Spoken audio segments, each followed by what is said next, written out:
The most powerful thing you can do for other people is to ask them what they need. This could be a partner, a child, a colleague, it doesn't matter. You can also turn this inward and ask yourself what you need. That's very powerful as well. In this day and age, in 2024, we often don't have the gift of time to just talk about what we need to talk about and to have that space to figure stuff out for ourselves. There is a huge difference between being an elder and being an old person. Being an older, separating old and I don't know what I was doing there, but you get the point. What does elder mean to you? How many elders do you have in your life? These are questions that Ben Cole asked in a talk that I was at a few weeks ago, and it's really made me think. The first thing I was thinking about is elders. What elders do I have in my life? And we had a whole room full of people all talking about it, and everybody gave examples of older people that they have in their life. Is that an elder? Does being old make you an elder? Can you be an elder if you're young? These are all things that we talked about and that I have been thinking about ever since. The wisdom of the elders in our life is so important. Culturally, if you look at us as a society, as human beings, we have always had elders, the wise ones, the wise elder. And when we think about elders, we do tend to, in this society, think about the elderly or the older people. And with that often comes the exact opposite of what we want from an elder, right? It comes with judgment and shame and telling you what to do. So take a minute to think about the elders that you have in your life or that you have had. If you have had any, who were they? What did they do for you? What was significant about their interaction with you that made you put them into the bracket of elder in your life? So, an elder in your life is a wise person, is somebody who has shown you patience, shown you love. And I would say the biggest part of having an elder in your life is that they make you aware that you have the tools within yourself to grow. You have the tools within yourself to sort this situation that you're in out. You have the power to change your life. And an elder is able to hold space for that and teach that with a level of wisdom that impacts us deeply.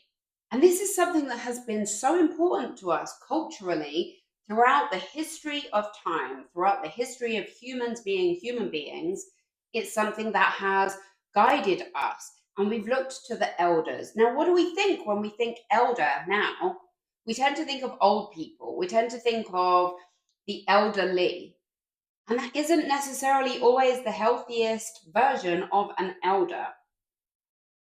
If you have had a young person in your life that you have met that has been super wise, that has just understood life, and I believe there are lots of young people in this world, really young people, who are deeply rooted in their own wisdom. If you've had that experience, has that changed the way you think about an elder? So I've been thinking about this for the last couple of weeks since I was at this talk. And I truly believe that being an elder is about being wise, being able to share wisdom. I already said that. To be able to share knowledge, but not only to share knowledge, but to instill confidence in another person, instill faith and a feeling of being strong and settled. One of the things that was spoken about during that seminar workshop, we all kind of spoke together with Ben leading the talk, is the different ways that an elder will engage with you. Now, there are ways that we all want to be treated, communicated with, and there are ways that we as human beings shun away from, even if we don't fully understand that. And I'm going to explain what I mean because I realize that didn't really make any sense. If someone comes to you with a problem, with an emotional problem, here are 4 things that they don't want from you. They don't want you to fix them. No one wants to feel like they are a problem that needs to be solved. They don't want you to repair the situation. Again, that hooks in with not wanting to be fixed, right? Because we're not broken. And if we're in a situation that we're struggling with, we still don't need to be fixed. We still don't need to be repaired. We might need some space holding for us, but we don't need fixing or repairing. The third thing that people do not want when they come to you is to be analyzed. And it's something that we do quite often as a human being because it has a lack of emotional connection. It's very easy to be very intellectual about things. It's very easy to analyze the situation and give it back to someone in a different way with more intellectual words, but no one wants that. We don't want that. We don't want to be fixed, don't want to be repaired, we don't want to be analyzed, and we don't want to be projected upon. That's the fourth thing. So if someone comes to you, they don't want you to project your stories onto them or your experiences onto them for the situation. The five things that people do want when they come to you with an emotional problem, they do want you to listen, really listen, not just stop talking while they talk. Listen, hear them properly, hear the exact words that they're saying and where they're coming from. Accept what they're telling you. This is the opposite of analyzing the situation. So when somebody comes to you and they say, I'm having this situation or I'm responding to this situation emotionally in this way, just full acceptance. Just, I've heard you. I see that your experience is what you're telling me it is. Those two things are very, very powerful. Number three, acknowledging the problem that this person is having, or acknowledging the emotional response that they are having to this problem.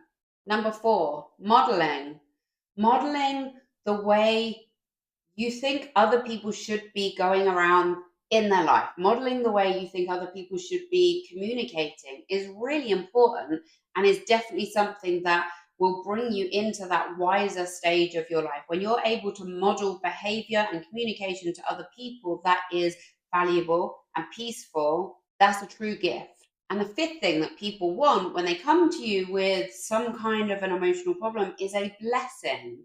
And I mean that not in a religious term, but to give them a blessing, to bless them with something. And it may be just giving them your time, giving them your attention, or giving them the space to work things out. This is why so many people go to coaches now. This is why I coach, because one of the biggest things I do in my coaching is just hold space for people. It's actually super simple when you think about it. The most powerful thing you can do for someone who is coming to you with problems is give them the feeling, the knowledge that they can fix this situation themselves, that they can figure it out themselves. As I go through my life and I become older, and I want to have that wisdom for other people, for my children, for the people that I'm coaching, these are the kind of things that I'm thinking about all the time. But also, some of these things are things that come naturally, and some of these things are things that we have to just be present and remind ourselves, whoa, hang on a minute.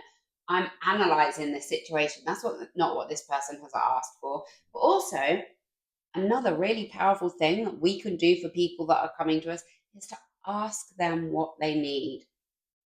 It's so simple. It's such a small thing, but we all have our own inner narrative, our own monologue, our own monkey mind that decides what someone needs in any situation. I really enjoyed this seminar and I enjoyed the things that it made me think about for the progress of like people and wisdom and what that means. It's a big thing in videos to ask people to hit the like button, hit the subscribe button. And although, yes, it's very good for the algorithm, obviously it helps my channel. But as a growing YouTuber, it also helps me to understand what content is valuable and what content isn't valuable. So if you found this valuable, I'd really appreciate it if you did hit the like button. As always, guys, have the best day.